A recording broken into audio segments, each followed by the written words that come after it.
बिस्मिल्लाहिर्रहमानिर्रहीम अस्सलाम वालेकुम। आप देख रहे हैं हमारा चैनल देसी स्टाइल फूड सीक्रेट। तो आज मैं आपके साथ मोतीचूर के लड्डू की रेसिपी शेयर करूंगी, जो बहुत ही मज़ेदार और बहुत ही टेस्टी बनते हैं और बिल्कुल परफेक्ट रेसिपी मैं आज आपके साथ शेयर करूंगी। तो रेसिपी को स्टेप बाय स्टेप पूरा फॉलो कीजिएगा। रेसिपी पसंद आए तो इसे लाइक और अपने फैमिली और फ्रेंड्स के साथ शेयर भी कर दीजिएगा। तो चैनल को अगर अभी तक आपने सब्सक्राइब नहीं किया हो तो प्लीज़ पहले चैनल को सब्सक्राइब कर लें और बेल आइकन का जो बटन है इसको दबाने से हमारी नई नई वीडियो सबसे पहले फ्री में देखने को मिलेगी। तो चलिए आइए अब रेसिपी को बनाना स्टार्ट कर लेते हैं। बिस्मिल्लाहिर्रहमानिर्रहीम। तो मोतीचूर के लड्डू बनाने के लिए मैंने इस तरह से बिल्कुल बारीक वाला बेसन लिया है। आप चाहें तो मोटा वाला बेसन भी ले सकते हैं और पूरा फुल 1 कप भर के मैंने इस तरह से बेसन ले लिया है।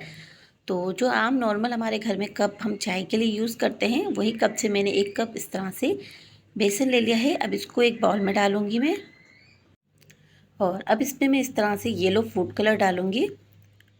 तो ये देखें मैंने इसमें येलो फूड कलर डाल के इसको अच्छे से इसमें मिक्स कर लिया है और ये देखें मैंने 1 कप ही इसमें पानी लिया है।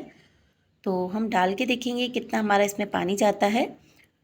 तो इस तरह से हम इसको मिक्स करते जाएंगे थोड़ा थोड़ा पानी डाल के और इसको इस तरह से अच्छे से फेंट लेंगे ताकि इसके अंदर एक भी लम्स वगैरह ना हो।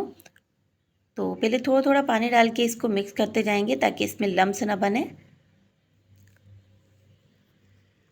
और देखिए मैं इस तरह से इसको मिक्स करती जा रही हूँ। उसके बाद थोड़ा थोड़ा पानी डालूंगी ताकि इसमें अच्छे से मिक्स हो जाए।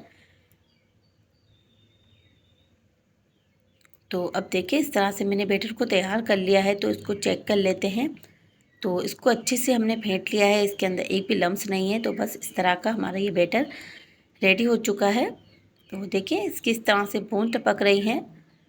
तो बस हमारा बैटर इस तरह से रेडी है। तो अब इसको हम चेक कर लेते हैं। तो जिसमें हम बूंदी को निकालेंगे वो इस तरह से मैंने दूध की जो छन्नी होती है ये ले ली है। आपके पास कोई भी झारा हो तो आप वो भी ले सकते हैं। तो इसमें मैं इस तरह से थोड़ा सा बैटर डाल के चेक करूँगी कि हमारा बैटर इस तरह से इस तरह से झटकने से निकल रहा है या नहीं। तो अभी हमारा बैटर थोड़ा सा गाढ़ा है। तो अभी थोड़ा सा इसमें हम पानी और डालेंगे। तो पहले मैं सारे बैटर को इसमें से निकाल लेती हूँ और छन्नी को अच्छे से मैं इस तरह से साफ़ कर लूँगी। तो अब इसमें मैंने देखे थोड़ा सा पानी और डाल दिया है।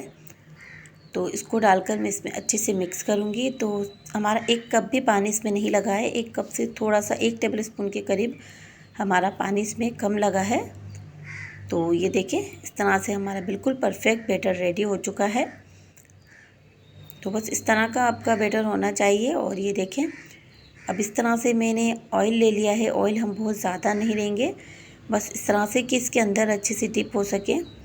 और छन्नी के अंदर हम इस तरह थोड़ा थोड़ा बैटर डालते जाएंगे और इसको इस तरह से झटकेंगे। तो ये देखिए हमारी बूंदियाँ इस तरह से निकल रही हैं और हाई फ्लेम पर इसको करेंगे और इसको एहतियात से करेंगे। ऐसे नहीं कि आपका छन्ना इसके अंदर गिर जाए और आपके ऊपर तेल आ जाए गरम गरम। तो इसको थोड़ा सा एहतियात से करेंगे।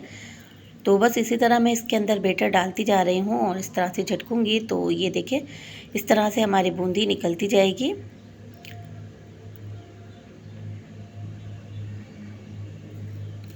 तो देखिए कितनी ज़बरदस्त हमारी परफेक्ट बूंदियाँ बन के तैयार हो रही हैं। तो ये देखिए बस इसी तरह मैं सारी बूंदियों को तैयार कर लूँगी। तो आप इसे ऑयल में या घी में किसी भी चीज़ में फ्राई कर सकते हैं, लेकिन इसको घी में फ्राई करेंगे तो बहुत ज़्यादा अच्छा रहेगा। घी का टेस्ट इसमें बहुत अच्छा आता है। तो ये देखिए इस तरह से हमारी बूंदियाँ तैयार हो चुकी हैं। तो बस जब तक इसमें बबल्स आ रहे थे जब तक मैंने इसको इसमें फ्राई किया है। तो बस इस तरह से मैं इसको निकाल लूँगी। तो देखिए हमारी कितनी ज़बरदस्त सी बूंदी बन के तैयार हो चुकी है। तो बस देखिए इस तरह से हमारी बूंदी रेडी हो चुकी है। और ये देखें इस तरह का कोई भी झारा हो आपके पास तो आप इसमें भी बना सकते हैं। तो ये हर घर में इजीली होते हैं इस तरह के चम्मच। तो आप इसमें इस तरह से बना सकते हैं। तो चम्मच का ख्याल रखिएगा कि आपका इसके ऑयल के अंदर इस तरह झटका देते हुए गिरे नहीं, तो आपके ऊपर सारा तेल गरम गरम आ सकता है। तो थोड़ा सा एहतियात से करेंगे इसको। और ये देखें इसमें भी बहुत ही ज़बरदस्त सी हमारी बूंदी निकल रही है। और बस इसको भी मैं इस तरह से निकाल लूँगी। तो देखिए कितनी ज़बरदस्त हमारी परफेक्ट सी इस तरह से बूंदियाँ बन के तैयार हो चुकी हैं। तो आप भी इसको बहुत ही आसानी से घर पे तैयार कर सकते हैं। बहुत ही ज़बरदस्त हमारी ये बूंदी बन के तैयार होती है। आप इसमें थोड़ा-सा कलर ऐड करना चाहते हो तो कलर भी डाल सकते हैं। तो अब मैं इसके लिए शीरा तैयार करूँगी। तो मैंने 1 कप चीनी ली है, 1 कप से थोड़ा-सा कम मैंने चीनी ली है और आधा कप मैं इस तरह से पानी डालूँगी। और अब इसको मैं इस तरह से चीनी को मेल्ट हो जाने तक पका लूँगी और इसमें मैं डाल दूँगी इस तरह से येलो फूड कलर, ताकि हमारे लड्डू का कलर बहुत ही ज़बरदस्त आए। तो देखिए मैंने इसमें थोड़ा-सा येलो फूड कलर डाल दिया है और अब इसको डालकर भी मैं इसमें अच्छे से पका लूँगी। और इसमें मैंने 1 टेबल स्पून के करीब लेमन जूस डाल दिया था, ताकि हमारी चीनी जो है ठंडी होने के बाद जमे नहीं और हमारे लड्डू कड़क नहीं हो। तो इसलिए इसमें हमने 1 टेबल स्पून भर के नींबू डाल दिया था। और ये देखिए अब इस तरह से हमारी चीनी हमारी तैयार हो चुकी है। बस इसको तकरीबन 5 से 7 मिनट तक मैंने इसको पका लिया है, ताकि हमारी चीनी अच्छे से मेल्ट हो सके। तो बस इस तरह की हमारी चाशनी बन के तैयार हो चुकी है। थोड़ी चिपचिपी ही रखनी है, इसको थोड़ा सा थिक रखेंगे। और अब इसमें ये सारी बूंदियाँ डाल दूँगी मैं। तो अब बूंदी को डालकर मैं इसमें अच्छे से मिक्स कर लूँगी। और ये जो हमारी चाशनी है इसके अंदर इसका पानी ड्राई नहीं होता जब तक मैं इसको पका लूँगी। तकरीबन 1 से 2 मिनट में हमारी चाशनी अच्छे से इसमें सोख हो जाएगी। तो बस देखिए इसको बस इस तरह से मीडियम फ्लेम पर करूँगी, बहुत ज़्यादा हाई नहीं करेंगे वरना हमारी चीनी इसमें जल जाएगी और इसका टेस्ट ख़राब हो सकता है। तो बस देखिए इसको मैंने इस तरह से थोड़ा-सा इसमें डाल के पका लिया है, ताकि बूंदियाँ भी हमारी अच्छी सी मीठी हो जाएँ। तो देखिए इसका पानी इस तरह से ड्राई हो चुका है और हल्की चिपचिपी है। तो बस अब इसको हम निकाल लेंगे और फ्लेम को ऑफ़ कर देंगे।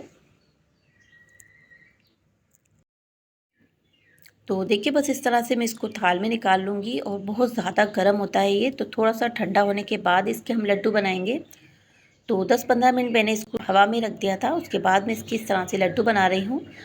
तो देखिए आप इस तरह से मोती के इस तरह से भी लड्डू बना सकते हैं, इसके भी बहुत ही ज़बरदस्त से हमारे लड्डू बन के तैयार हो जाते हैं। तो मैं इसको मोतीचूर के लड्डू बना रही हूँ, तो इसके लिए मैंने इसको थोड़ा-सा ग्राइंडर में डालकर ग्राइंड कर लिया था, ताकि हमारी बूंदियाँ जो हैं वो बारीक हो सकें। तो देखिए बस इस तरह से मैंने ग्राइंड किया है, बहुत ज़्यादा इसको बारीक भी नहीं किया है। और अब इस तरह से हम इसकी लड्डू बनाएंगे। तो इस तरह से हाथों पे प्रेस करके मैंने इसकी इस तरह से गोल लड्डू बना लिए हैं। तो लड्डू बहुत ही ज़बरदस्त बने हमारे। तो बिल्कुल इस तरह से हमारे लड्डू बन के तैयार हो चुके हैं। आप इस तरह भी बना सकते हैं। आप मोतीचूर के बनाना चाहते हो तो आप इसको बग़ैर ग्राइंड किए हुए भी बना सकते हैं, या आपके पास बारीक छन्नी हो तो उसमें आप मोती इस तरह से मोतियों की तरह बूंदी बारीक निकालेंगे तो भी आपके बहुत ही ईज़िली इस तरह के मोतीचूर के लड्डू बन जाते हैं। वरना आप इसको मोटा-मोटा निकाल के भी इस तरह ग्राइंड करके लड्डू बना सकते हैं। बहुत ही ईज़ी और बहुत ही आसान सा तरीका है ये। तो इस तरह से मोतीचूर के लड्डू आपके बहुत ही परफेक्ट बन के तैयार होते हैं। तो इसी तरह सारे हमने इस तरह से लड्डू बना लिए हैं। तो बस इसी तरह हमारे सारे लड्डू बन के तैयार हो चुके हैं। बिल्कुल परफेक्ट हमारे ये लड्डू बन के तैयार होते हैं। तो आप इसमें 5 मगज़, पिस्ते, बादाम जो भी इसमें ऐड करना चाहते हो वो भी कर सकते हैं। मैं इसको इस तरह से प्लेट में सेट करूँगी और फिर इसके ऊपर इस तरह से मैं चांदी का वर्क लगा दूँगी। तो बिल्कुल दिखने में इस तरह से लगते हैं कि बाज़ार के हमारे मोतीचूर के लड्डू हैं। आप पिस्ते या फिर 5 मगज़ का भी इसमें इस्तेमाल कर सकते हैं, उससे भी इसको डेकोरेट कर सकते हैं। तो देखिए हमारे बहुत ही ज़बरदस्त सी ये लड्डू बन के तैयार हो चुके हैं। तो बहुत ही ज़बरदस्त से हमारे बिल्कुल बाज़ार जैसे ये लड्डू बन के तैयार हुए हैं। तो देखिए कितना ज़बरदस्त से हमारा इसमें लुक आ रहा है, इसका कलर भी देखिए। और ये देखिए मैं इसको तोड़ के दिखाती हूँ, तो कितने सॉफ्ट और अंदर से कितनी जूसी सी हमारे ये मोतीचूर के लड्डू बन के तैयार हुए हैं। तो आप भी इसे ज़रूर ट्राई कीजिएगा और अपना फीडबैक हमें लाजमी दीजिएगा। रेसिपी पसंद आई हो तो इसे लाइक अपने फैमिली और फ्रेंड्स के साथ शेयर भी कर दीजिएगा। तो मिलते हैं एक और नई रेसिपी लेकर। तो जब तक अपना ख्याल रखिएगा, हमें अपनी दुआओं में याद रखिएगा। जाने से पहले चैनल को ज़रूर सब्सक्राइब कर लीजिएगा। तो अब हमें इजाज़त दीजिए। अल्लाह हाफिज़।